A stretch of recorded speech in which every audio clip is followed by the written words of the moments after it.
दिव्यात्मान समस्त प्रिय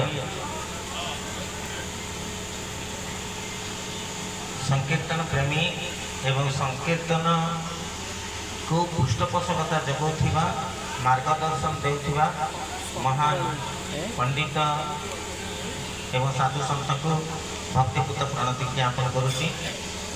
आम गहन आपण मैंने जो मैंने आमको ऊपर बसई किंतु आपण तले बसुंट आपण मैंने समस्ते आमर गुरुजन निकिति तौल सान बड़ को भारी हुए जेहू रहे तल को आपण मान आम दिग्दर्शन पाइचु आपण मान नाम संकीर्तन शिखीचु।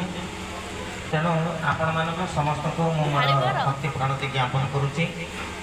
आपण मान भितर आमर मुक्ति तीर्थ जिला श्रीहरि नाम संकीर्तन संघर मार्गदर्शक पृष्ठपोषक तथा राज्य संघर कर्मकर्ता माननीय महेश चौधरी महोदय तले बसुँच। मुझे निवेदन करी आपण दयाकोरी मंच को आसतु आम सहित आपण सामिल होतु। आपण आम समस्त गुरुजन आम समस्त को दिग्दर्शन देते मार्गदर्शन देते से आपको